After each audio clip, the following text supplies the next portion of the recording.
ఆచి chicken masala. AP PCC chief YS Sharmila silent అయ్యారా?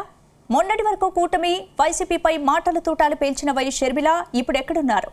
AP Congress పగ్గాలు చేపట్టినప్పుడు కనిపించిన ఆ ఉత్సాహం ఇప్పుడు ఎందుకు ఆవిరైపోయింది? కడప జిల్లాలో సొంత క్యాడర్ను షర్మిల వదిలేశారా, లేక హైకమాండ్ ఆమెను పక్కన పెట్టిందా? Let's watch the story.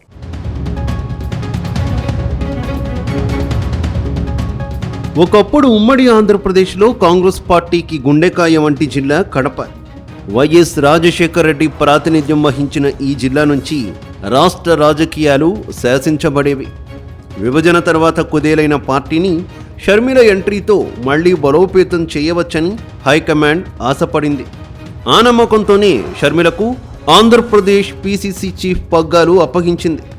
రాష్ట్ర పగ్గాలు చేపట్టిన మొదట్లో షర్మిల మంచి దూకుడు చూపించారు. దివంగత వైఎస్ఆర్కు అసలు సిసలు వారసురాలిని తానేనంటూ చెప్పుకుంటూ జిల్లా అంతా తిరిగారు. కానీ 2024 ఎన్నికల ఫలితాల తర్వాత సీన్ రివర్స్ అయింది.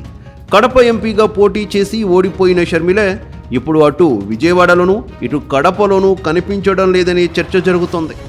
అయితే షర్మిల మౌనం వెనుక అనేక కారణాలున్నాయని కడప జిల్లా నేతలు రకరకాలుగా చర్చించుకోవడం ఇప్పుడు హాట్ టాపిక్గా మారింది.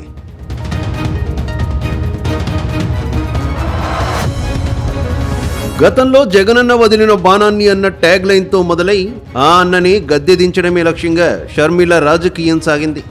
జగన్ను అధికారం నుంచి దూరం చేయడంలో ఆమె సక్సెస్ అయ్యారు. కానీ కాంగ్రెస్ను నిలబెట్టడంలో మాత్రం ఫెయిల్ అయ్యారనే టాక్ వినిపిస్తోంది. ముఖ్యంగా కడప జిల్లాలో కాంగ్రెస్ పార్టీని నడిపించే నాదుడే కరువయ్యారు. వైఎస్ఆర్ జయంతి వర్ధంతి కార్యక్రమాలకు తప్ప షర్మిల జిల్లాకు రాకపోవడంతో నమ్ముకున్న కేడర్ ఇప్పుడు ఇతర పార్టీల వైపు చూస్తోంది. కనీసం మండల స్థాయి నేతలతో కూడా షర్మిల టచ్లో లేకపోవడం పెద్ద మైనస్ అవుతోంది. మరోవైపు షర్మిలకు రాజ్యసభ సీటు హామీ ఇచ్చారనే వార్తలు అప్పట్లో జోరుగా వినిపించాయి. కానీ ఇప్పటికీ ఆ హామీ నెరవేరలేదు. ఆంధ్రప్రదేశ్ కాంగ్రెస్లోని కొందరు సీనియర్లు షర్మిల దూకుడును అడ్డుకుంటున్నారని, ఆమెకు పదవి రాకుండా ఢిల్లీలో చక్రం తిప్పుతున్నారని ఆఫ్ ది రికార్డ్లో చర్చ నడుస్తోంది. అటు పదవి రాక ఇటు కేడర్ సహకరించక షర్మిల ఇరకాటంలో పడ్డారా? అందుకే ఆమె మౌనంగా ఉంటున్నారా అన్న సందేహాలు వ్యక్తమవుతున్నాయి.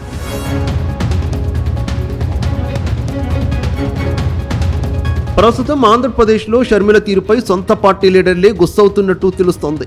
ఇప్పటికే పాతాళంలో ఉన్న కాంగ్రెస్ పార్టీకి పైకి లేపాల్సిన సమయంలో ఒంటెద్దు పోకడలు మంచిది కాదని హెచ్చరిస్తున్నారు. పార్టీ బలోపేతం కావాలంటే అందరినీ కలుపుకొని పోవాలని చురకలంటిస్తున్నారు. ఇప్పుడున్న పరిస్థితుల్లో అధికార పార్టీకి వ్యతిరేకంగా ఏదైనా నిరసనకు పిలుపునిస్తే పట్టుమని 10 మంది నేతలు కూడా రావడం లేదని వాపోతున్నారు. కనీసం పార్టీ నేతలకు సమాచారం ఇవ్వకుండా ఆందోళన ఎలా చేస్తారని ఆగ్రహం వ్యక్తం చేస్తున్నారట. ఈ విషయంలో పార్టీ చీఫ్ పద్ధతి మార్చుకోవాలని హెచ్చరిస్తున్నారట. పార్టీలో అందరినీ కలుపుకోకపోతే కాంగ్రెస్ పార్టీకి మరిన్ని కష్టాలు తప్పవని షర్మిలను హెచ్చరిస్తున్నారట. ఇప్పటికైనా రాష్ట్ర అధ్యక్షురాలుగా ఉన్న షర్మిల తన సొంత జిల్లాపై దృష్టి పెడతారా, లేక క్షేత్రస్థాయిలో పార్టీని బలోపేతం చేసే దిశగా అడుగులు వేస్తారా అనేది సమాధానం లేని ప్రశ్నగా మారింది.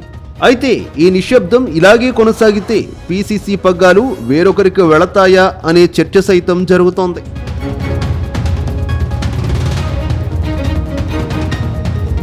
మొత్తం మీద కడపలో వైసీపీ పూర్వ వైభవం కోసం ప్రయత్నాలు మొదలుపెట్టింది.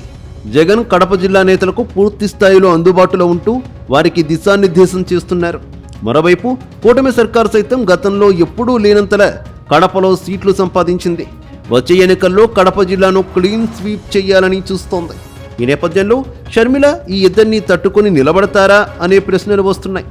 ఇప్పటికే సొంత పార్టీ నేతలకి అందుబాటులో లేని షర్మిల ఇక మీదట ఏం చేస్తారనేది మాత్రం ఆసక్తికరంగా మారింది.